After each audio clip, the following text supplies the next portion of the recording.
Yeah. Okay, So, third and last third and one. final. Alright, in this conversation we're gonna talk about the leisure marketing and promotion that is used these days. Yeah. And we're gonna talk about the role of marketing in promoting leisure events and attractions that are used.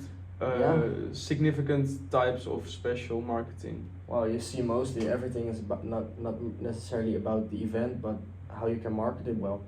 Yeah. The event, it does have to live up to the expectation. You can make the expectation up here and then make like marketing really well and then make a terrible event. But if you market it right, you can get a lot. You can get away with a lot. Yeah. You also see a lot of influencers now. Yeah, I in my opinion, these days if you have a really good marketing, then your event will be filled with a lot of people. Yeah, even 100%. though your event isn't that good, No. does not have the type of name that some festivals have. Mm-hmm. If your marketing is good, people are a lot of social media these days. They just really get FOMO. Yeah, that's it. And, I think that's mostly helps. If you know how to play these people to trick them into coming to your event, then you have won the key to the festival game. Yeah, then you're because fine. there are so many festivals these days with a lot of small festivals, a lot of big festivals. So how are you gonna make yourself standing out? How can you make yourself special with all of the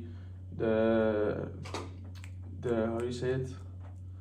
The competition, yeah. With so many choices, how do you stay relevant? How do you make yourself special? You see, like Red Bull.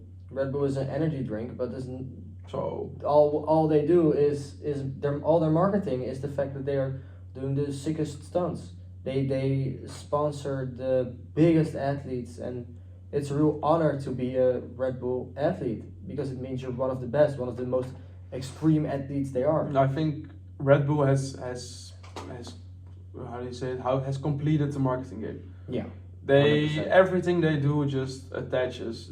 Nothing people get interested. It's just not like making some sick shots of a festival or something. No. It's just how can we drop a Red Bull can out of an airplane 5,000 meters up in the sky to land it perfectly in a bottle while people are dancing. Just 100%. They've upped the game to the next level. Yeah, and you don't think about Red Bull and think about it's an energy drink. No, it's you just think about the whole whoa. This is Red Bull. Yeah, every extreme sports they are there.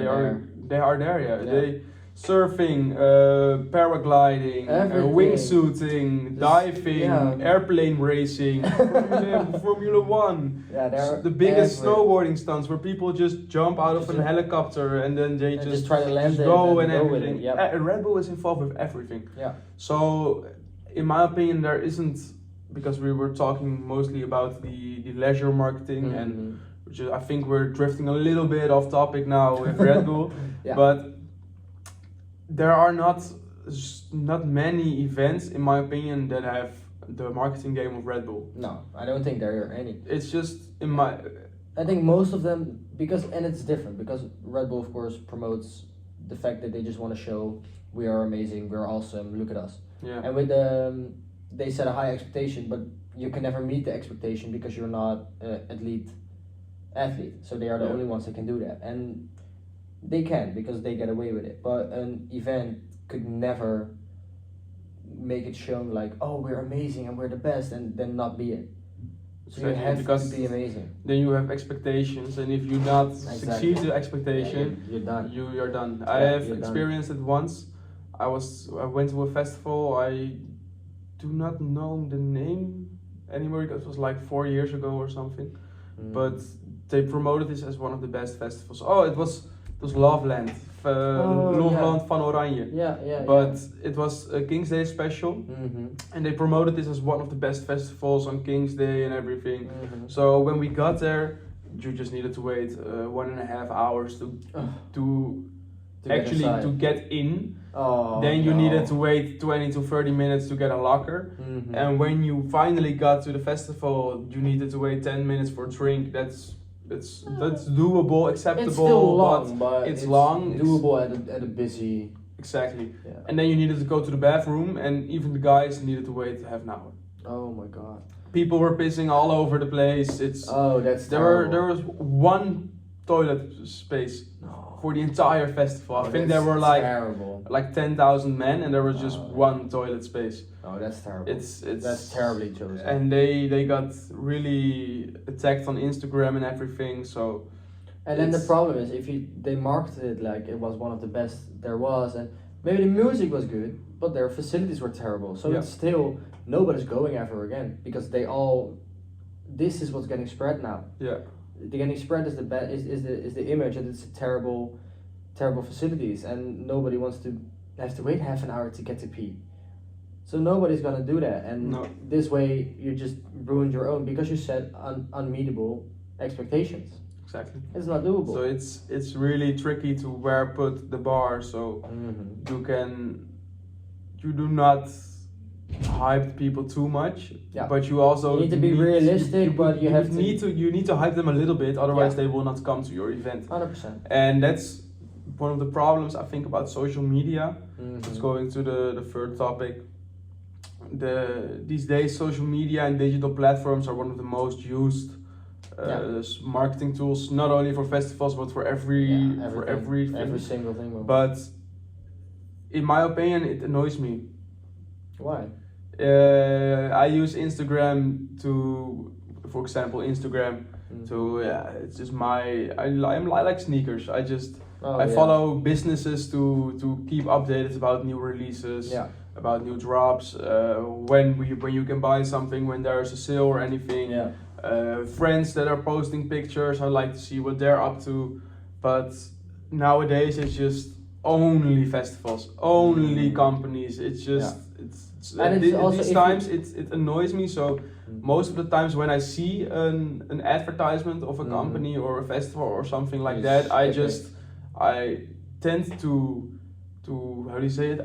I tend to skip it, so not even buy it from them, just go to a concurrent competitor which I haven't seen on social media to buy it there, because I think it's annoying. And these days it's a really good thing because the young people are really sensitive to it. It's just this is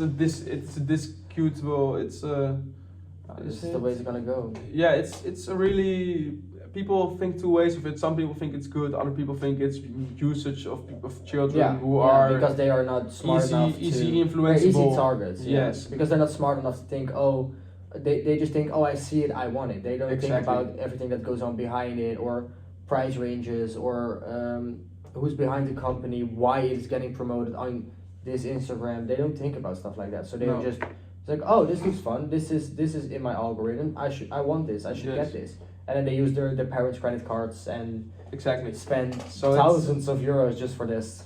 It's really difficult to say, but it's one of the most effective, platforms right now. Especially influencers at all. Yeah, all influencers, especially influencers at events and at festivals.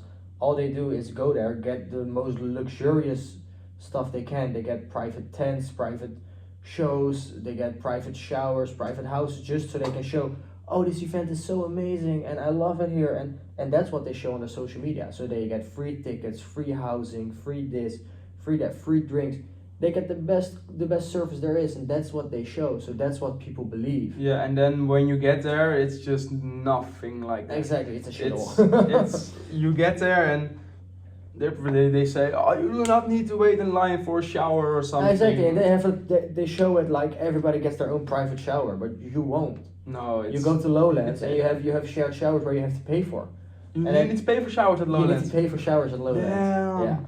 Yeah, I was a weekend at Awakenings and I was on the Relax Resort. So it's just, it's like something like the same, but just a little bit further away from the normal camping. So it's quieter, more facilities per person. Nice. So I didn't even need to wait to shower. It's just like I'm gonna shower, and I went to shower. Exactly. Maybe there was one person in line of me, and then I got the shower. But when I went to the Grand Camping, it's terrible. There was a line of half an hour just to shower. Exactly. And then what you see on social media has nothing to do with that.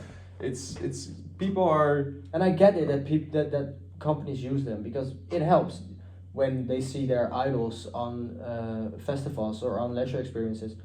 they want to go to the same place because my idol goes there, I need to go there. Yeah, But it's not how it works. It's misleading a community because you are showing something to them that is not the true experience of the festival. No, definitely not. And there are some festivals who do their marketing really good, in my opinion, such as Dekmantel. I don't know. Dekmantel is a party that just the only thing they share on Instagram is the lineup for next event. Oh, they keep it really clean. When it is coming, and so the days that are coming, and how do you say it? They rarely post videos of DJs performing there. So that's the only thing, and when you get there, it's just all about the music. That's nice. But there's also a festival called I think it's in Dutch it is Geheime Liefde, but literally Secret transformed love. Secret Love, and that's a festival that you do not know who performs there. Oh, that's the secret part. Yeah. That's cool. They do not do marketing. To me, exactly, they do marketing, but a different way of marketing. Yeah, the most events use marketing with the names that are coming. They provide. How do you say it? They make the lineup so that everyone can enjoy their favorite DJ, and that they are not playing at the same time. Yeah. But this festival, it's UPS is USB is you need to find out. There are like 12 stages. They're all hidden. You don't know who performs there, and you don't know who performs where. Oh wow! But you can just find it out. Figure it out. You just need to go on an adventure to figure it out. But and then you meet new artists. And new genres. Because you don't know who it is if you do not recognize them. Oh, that's cool. So if you know every DJ you like and you know exactly how it looks like, and then you can recognize them. But if you do not know them, you cannot recognize them. No. Oh, and nice. the most perfect part is it attracts a whole different audience. Yeah, it does. Because of all the social media marketing, there's just a main audience that is attracted to those events. And you see that it's not about enjoying the music anymore, but it's just about showing the people on social media that you are at that event. At this place, yeah. So it's social media has a lot of pros, but it also has very much of cons. And it's not, in my opinion, it's not the way to go. But no.